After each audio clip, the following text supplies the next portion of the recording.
Bienvenidos a la segunda clase de lingüística. En la clase anterior nosotros analizábamos los preceptos fundamentales de Ferdinand de Saussure y Eugenio Coserio.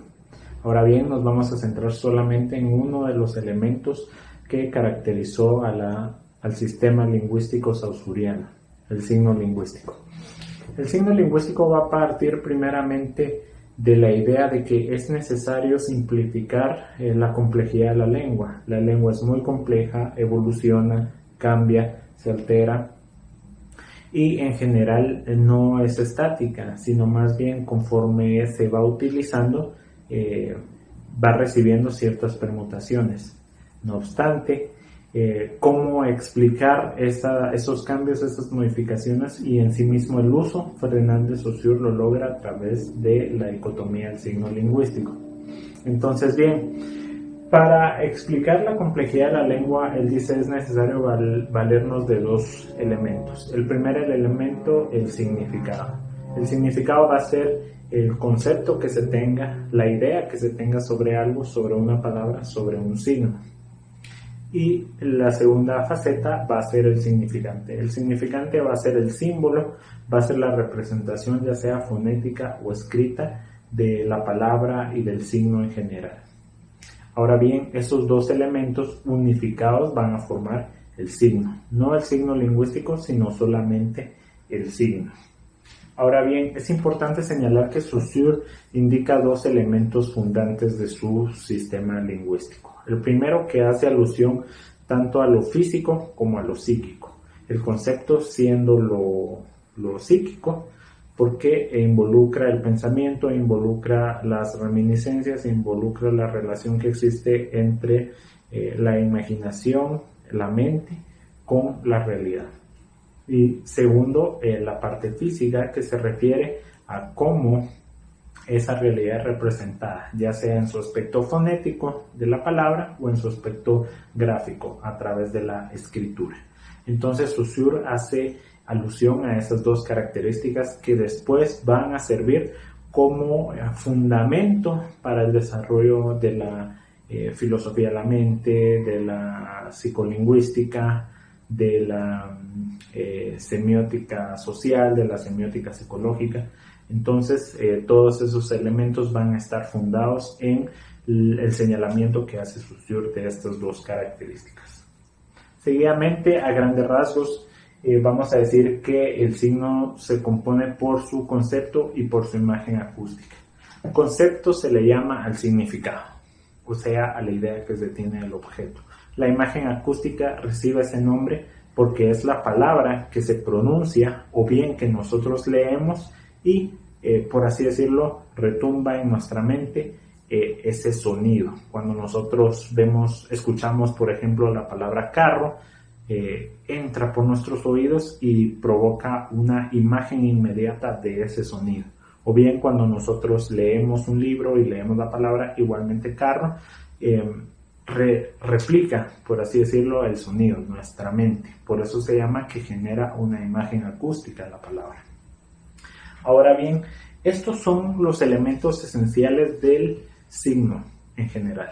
No obstante, Saussure dice es necesario que existan ciertas características para que el signo evolucione al signo lingüístico.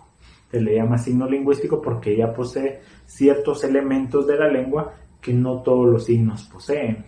Por ejemplo, si yo hago así, este es un signo donde yo estoy saludando a alguien. No obstante, no es un signo lingüístico. El signo lingüístico ya sería decir, por ejemplo, la palabra hola, buenas tardes, ¿cómo están? Ese ya sería el signo lingüístico. Pero los elementos que debe contener son dos. Primeramente, la arbitrariedad. La arbitrariedad se refiere a la puesta en común a, por así decirlo, lo convencional de la sociedad referente a un signo ya establecido dentro de su lengua. Por ejemplo, decir burra, que coloquialmente se le conoce como las camionetas en Guatemala, ese sería ya una arbitrariedad, una puesta en común en la sociedad donde se acepta ese signo y su articulación, su forma fonética ya está afianzada en la sociedad. Ahora bien, aparte de su concepción arbitraria, el signo debe poseer también cierta linealidad. Linealidad se refiere a la forma igualmente convencional, igualmente tradicional, establecida del sistema de escritura. Por ejemplo, los espacios, los acentos, la forma de las grafías, todo eso se refiere a que el signo debe poseer una linealidad fija, por lo tanto debe estar en su forma tanto fonética como escrita. Una vez que esos dos elementos lingüísticos entran en confluencia, podemos decir que ese es un signo lingüístico. Ahora bien, estos son los elementos esenciales del signo lingüístico de Saussure. No obstante, en este curso no nos conformamos con una visión respecto a ciertos elementos, lo podemos ver en la clase anterior al comparar el pensamiento de Cosseriur y Saussure.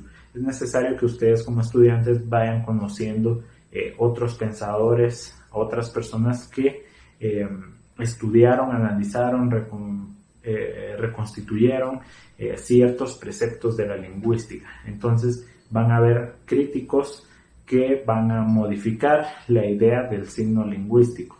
Por ejemplo, el primero va a ser Charles Morris, que más que modificarlo va a estar de acuerdo con Saussure, pero va a agregar que el signo lingüístico es un elemento liberador, es una forma de expresar la libertad.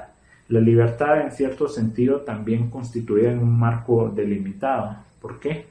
Porque yo puedo usar el signo lingüístico, yo puedo usar el habla, la lengua, como se me plazca.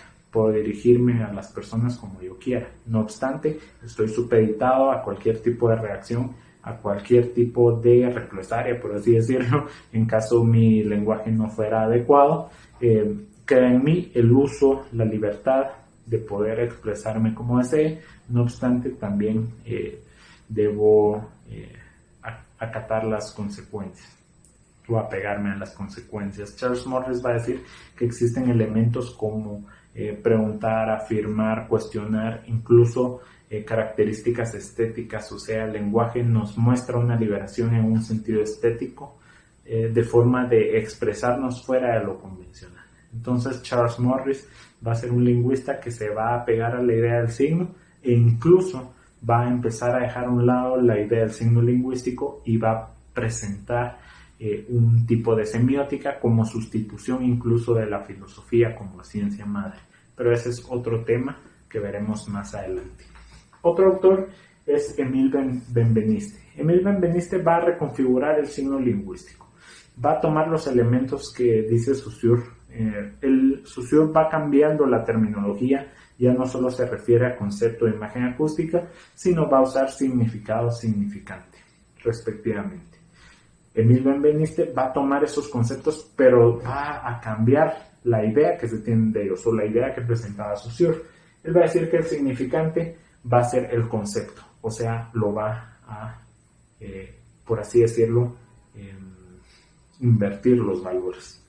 Mientras que el significado, lo que nosotros conocíamos como el concepto, va a ser ahora la imagen acústica. ¿Por qué va a ser eso?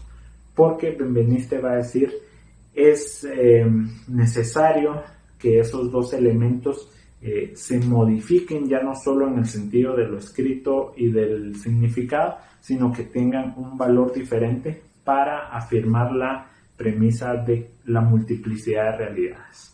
Entonces él va a decir no existe la arbitrariedad porque existe una multiplicidad de realidades y no podemos decir que el significante es la palabra propiamente y el sonido, mientras que el significado es solo el concepto, sino que a veces esa multiplicidad de realidades representa valores que van más allá de la palabra, que van más allá del concepto y que por eso estos elementos no pueden delimitarse de esa forma. Seguidamente, Louis Hemsley, este lingüista danés bastante reciente, pues presenta la glosemática. Nosotros vimos que la glosemática también es tomada por Cosseriur, sin embargo, el autor que realmente afianza al término glosemática dentro de la comunidad lingüística es Louis Hemsley.